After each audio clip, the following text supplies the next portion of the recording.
Good morning. As Tim mentioned earlier, Ryan is out of town this week, so hey, you're stuck with me today. But we're not stuck with Jesus. Or maybe we are stuck with Jesus, and now we have to deal with that as well. But hey, better Jesus, right? Better Jesus. We're continuing in our series of the Sermon on the Mount. Stepping back, if you will, to sort of bring us up to speed, I think it's always good to remind us of where we are today and how we got here. Well, first, this is just a vehicle for being able to live out this commitment that this congregation has made during 2022. 3 steps. First, a step towards God. And as we step towards God in relationship, we also recognize we need to step in relationship towards one another. That builds community and that builds strength, God with us. And then when we do that, then we can step towards our community. For we have this church family to be put into this community or the communities in which we live, but we know the Nodal community is a lot of the focus of this congregation in reaching out into the community to help others be able to see Jesus and see Jesus in our lives. And we're taking this Sermon on the Mount as the basic teachings that Jesus started teaching his disciples, and we're challenging each and every one of us individually to live it out. Now, this is the 4th week in the teaching of the Sermon on the Mount. So let's go back and look at the first 3. So we started out with beginning with the end in mind. Odd place to start, but we went all the way to the end of the Sermon on the Mount, end of chapter 7. And what do we see Jesus challenging us with? The old Vacation Bible School song, right? Are you wise in building your house on the rock, or are you foolish and build your house on the sand? But notice he gives a choice. He says, whoever hears these words and does them, that's the wise man. However, if you hear these words and don't act on them, then foolish. You're building on the sand. You have no foundation. So how many of us would just absolutely raise our hand and say, yeah, I want to be foolish. I want to be foolish. Yeah, I hear these words, but I don't want to follow them. Hopefully each one of us would commit to raising our hand and say, yes, I want to be wise. I want to act out on these words that we hear Jesus saying. So we've talked about, can we do it? Yes, Jesus says you can do it. Remember, he gives you a choice, and he says there's 2 different outcomes. Both are hearers of the word. One's going to act on them, and they're wise, and one's going to not, and they'll be foolish. So yes, you can do it. Question is, will you? We can. Will you? That's the difficult part. While we individually need to make that decision, will we follow Jesus' words and will we put them into practice? The things he's also teaching here, and we're going to see throughout this entire series, I think it's through the end of October, is if you make a commitment to doing these things individually, will you go so far as make a covenant in the community to do them together? That's maybe even the harder part. It's hard enough committing to doing these things, but then will we do them in community? Because when we do them in community, we have to become more transparent. We can't just hide it within inside the walls of our home. We live it out each and every day. And we're not going to live these out perfectly. Jesus recognizes that. But there's grace, and there's mercy, and there's forgiveness. But there's also encouragement when we live these out and make the decision to live this out into community with one another. So that was pretty much our first week of looking at the beginning with the end in mind. And then the second week, we started looking at the beginning, the Beatitudes. So it sort of reinforces the idea that, can you do this? Yes, you can do it. And why? Because you're loved. You're already blessed. And as a result of that blessing, you can do this. For when you do these things, you'll find Jesus. When you live out being poor in spirit, when you mourn, when you seek righteousness and all the things he talks about in the Beatitudes, there you will, people that exemplify those characteristics, there you will find Jesus in their midst. And then last week we talked about being salt and light. Tim, you mentioned that in the communion meditation this morning. Being salt and light means we run towards culture. We embed ourselves in the culture. We penetrate. That's what salt and light do. They change that which they are a part of. So if we are salt and light, Jesus didn't say if you want to be salt and light. He said you are salt and light. So now we have to figure out how to be salt and light. Just like as we first became husbands and wives, we had to, as a husband or as a wife, you had to figure out how to do that which you already were. So we were reminded last week that as salt and light, we have to figure out how to embed ourselves into the culture, to be able to change and to preserve culture. We also have had, especially within our Sunday morning class, challenges of how we live these things out. Last week, we talked about, or this past week, a couple of things in terms of how do we be salt and light, just simple things.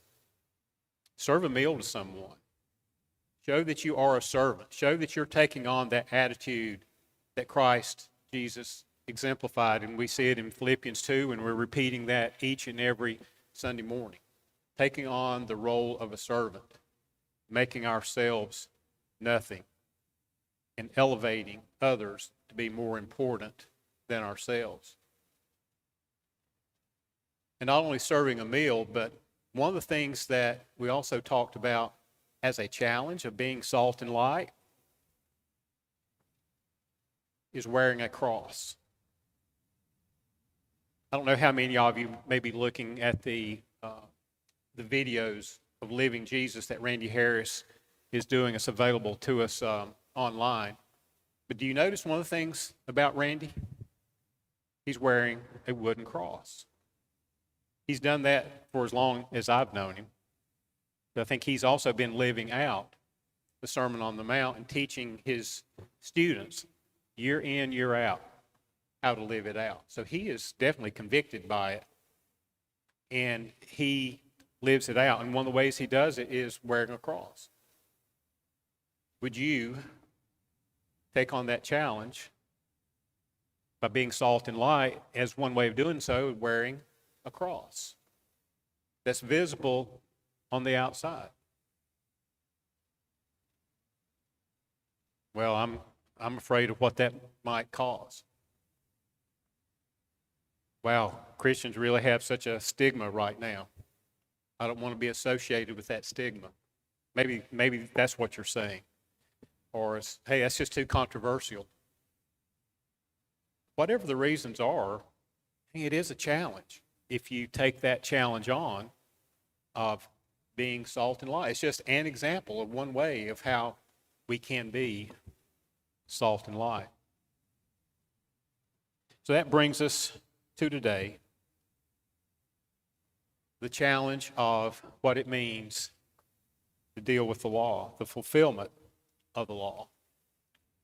And I know we've already read it and meditated on it this morning, but let me start our lesson, the new section of our lesson today, again by reading from the 5th chapter of Matthew, verses 17 through 20, fulfillment of the law. Do not think that I have come to abolish the law of the prophets. I have not come to abolish them, but to fulfill them.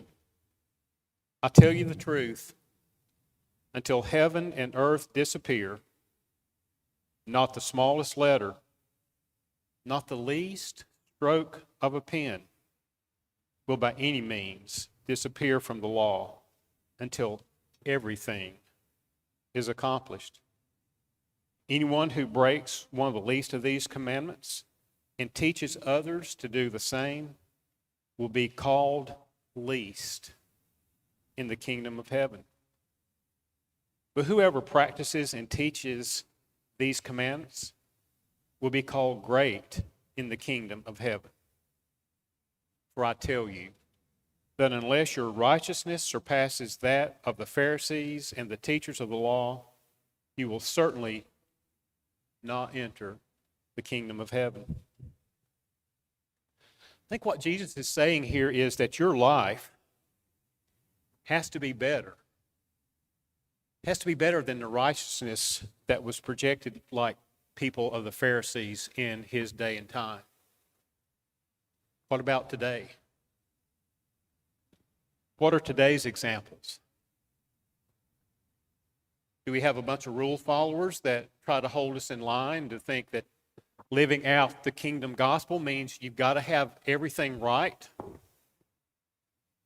For there are those that will profess that that's the gospel that we need to be teaching. Got to get everything right.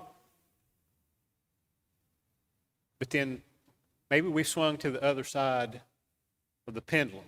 We've lived under Pharisaical and legalistic attitudes and cultures within a Christian body, and we decided we're going to swing that all the way to the other side and to where what? It's all grace. The rules don't matter. It's just grace. Sort of goes back into what we've talked about over the centuries, how following the Sermon on the Mount is done. The first century said, you absolutely can do this and you can live it out, and it was seen. But over the centuries, we found out, this is hard. Maybe it's just for the priests and the ministers and those that are full-time Christians, but it's not for the rest of us. And maybe that even devolved into, this is just too hard for anybody to live, so all we need is God's grace. Because it just shows us really how imperfect that we are. But yet, I think what we see Jesus saying is, you can do this. But your righteousness has to be not what's practiced by keeping the rules, because when you got a bunch of rules being forced on you, you're likely to get frustrated and act inappropriately. But what Jesus is saying is there is balance in the law.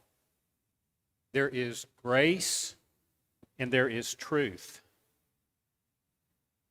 But what I want you to do is I want to transform your hearts. Let the Holy Spirit that lives within us transform our hearts, where it's from the inside out.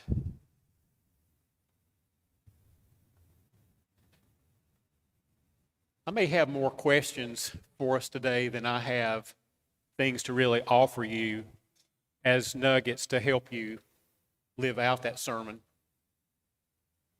But the questions, I think, are good for us to ponder and to think about, because they can challenge us. And we'll offer some suggestions as to maybe what that looks like. But a couple of things, and I'll start out with the first question. Does following Jesus, is it more about following rules and regulations, or is following Jesus more about calling people to live out deep deep discipleship. There's a saying, if you have conversion, discipleship will follow.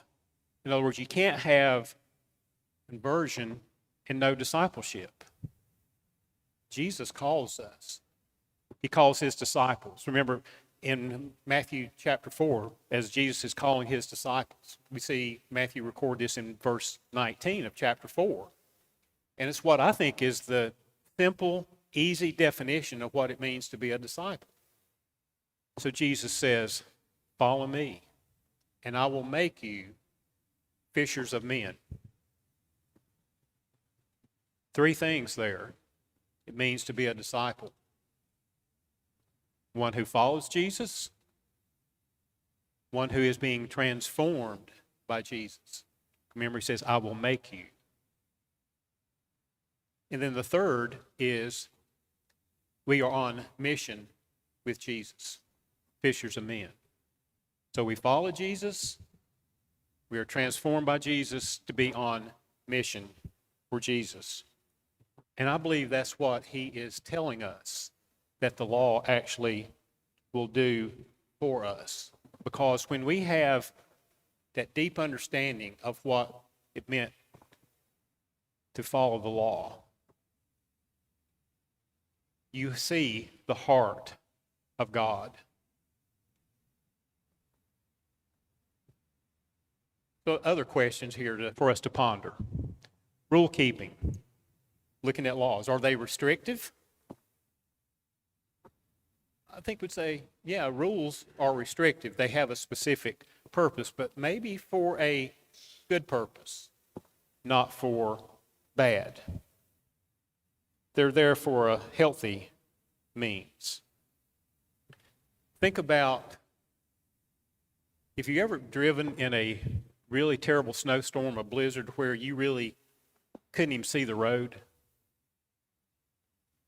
Weren't you glad when you saw some kind of marker there in the front of you to say, yeah, the side ditch is over here, or it's over here, this is the way, stay in this lane. And that's really what laws are for. That's what Jesus was referring to. The Torah is what he lived out and what he loved. And he's saying, these things are here for your benefit. They're here to keep you on the road, keep you in the lane, to keep you out of the ditches. Laws are your friend. So laws are really not the problem. If they're there for our benefit and they are our friend, so what's the problem? It's too narrow of an application of those laws, or means to attain righteousness by keeping them. That's the problem. And Jesus concludes this section by saying that unless your righteousness surpasses that of the Pharisees and the teachers of the law, you will certainly not enter the kingdom of heaven. Again, heart transformation is what he's after. And that has to occur from the inside out. So really, in the heart of the Sermon on the Mount, Jesus addresses 6 different aspects of what it means to keep the law, but he gives a deeper understanding. And over the next 6 weeks, that's what we'll do. We're going to spend more time in looking at each of these 6 areas, but maybe for the purpose of today, let's just highlight each of these 6 and just talk about what Jesus means by taking these things from the inside out so we can be transformed in our heart.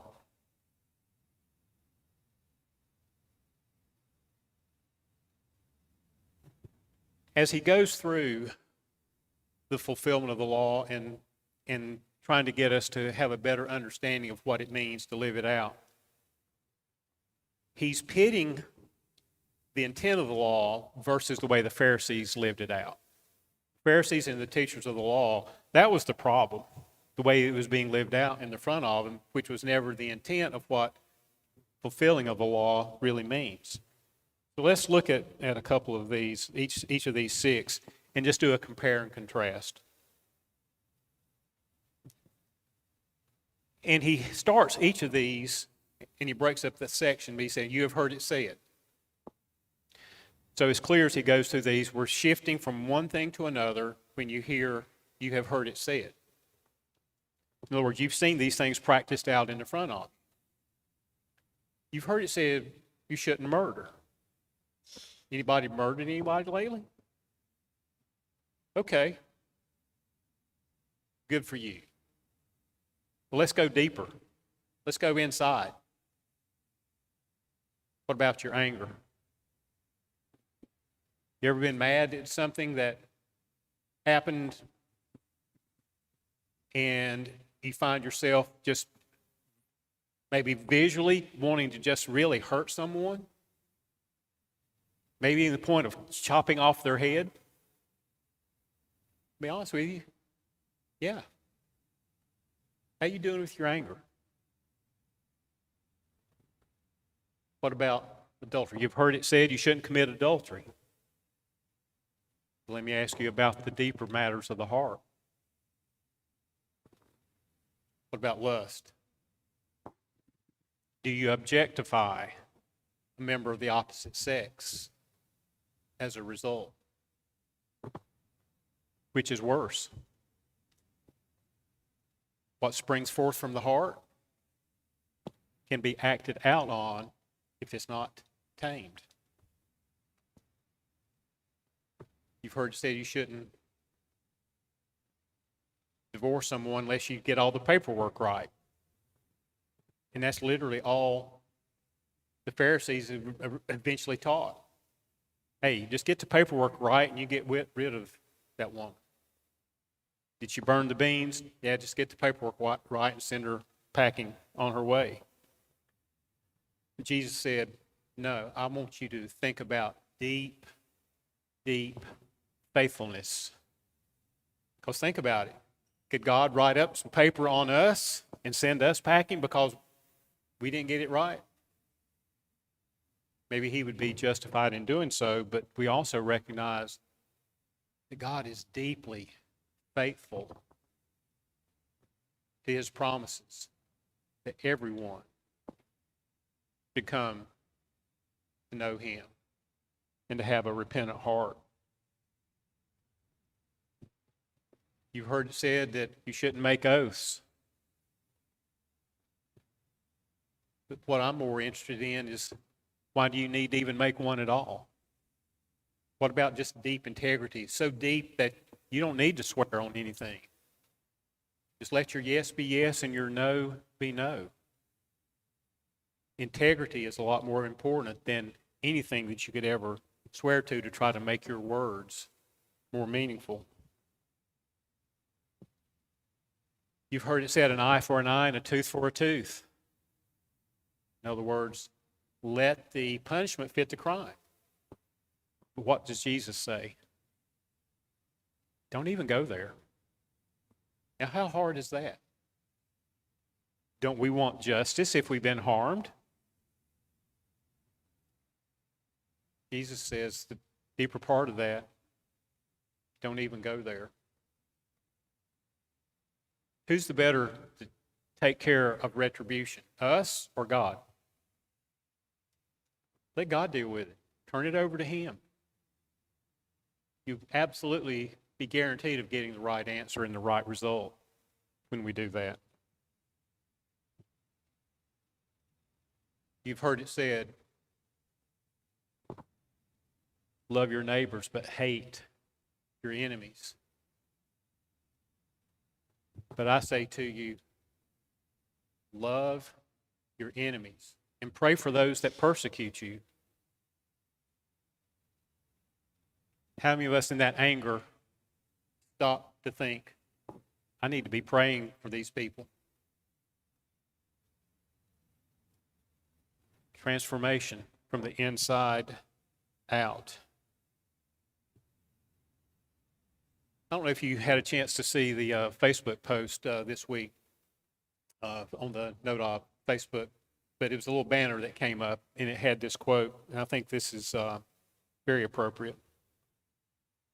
If we allow the law to transform us from the inside out, we will find new life in ways that we never could have imagined.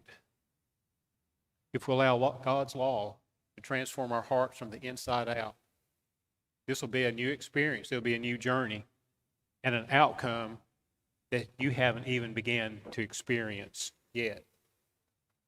And I think that's what Jesus is saying here through the teaching of the law. Well, I have to admit, and I'll put this on myself and then ask you in the terms of you have a hard time keeping rules? I know I do. Ask my wife. She'll tell you, yeah, I have a hard time keeping the rules. You know why? Because I think I'm right. I know more than what's been set before us. Why should I have to obey the speed limit? There's no cars around me. I can get around them. Hey, no problem. But there's a reason that they're there. As we talked about before, they're there for a marker. They're there for our safety. They're there for our benefit. Do you have a hard time submitting to authority? Yeah, I have to admit that there's times I have a hard time submitting to authority, but again, because I think I'm right. I know more about it than they do.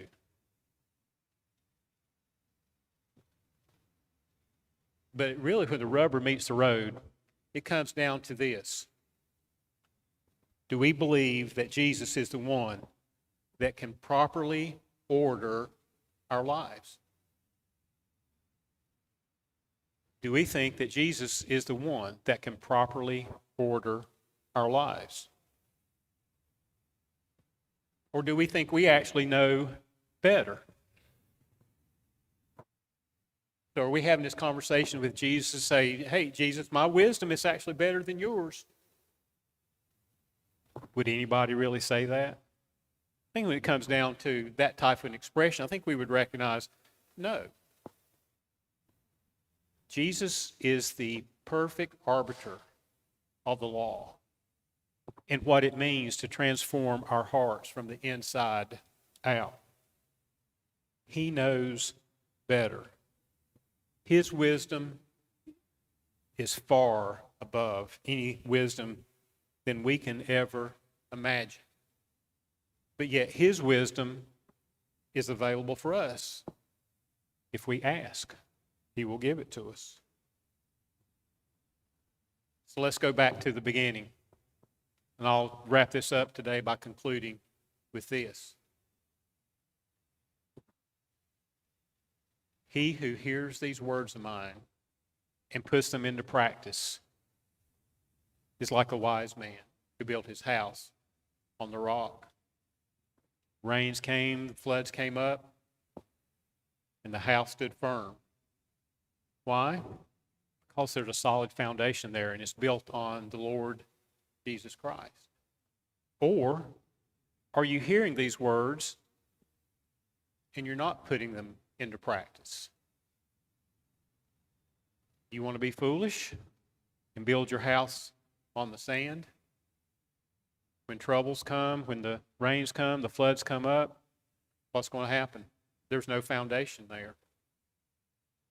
Chaos ensues. We want to be wise, or we want to be foolish. May each of us, as we're challenged with living out the Sermon on the Mount, may we do so in a way to know that Jesus wants to transform our hearts from the inside out.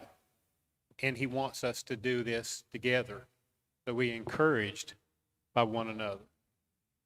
And when we do it individually, when we decide to do it collectively, then we show we're stepping towards God, we're stepping towards one another, and then we can step out into the community and we can be salt and light And people will be so attracted to Jesus that they'll want to know, why is your life so different? I want that as well.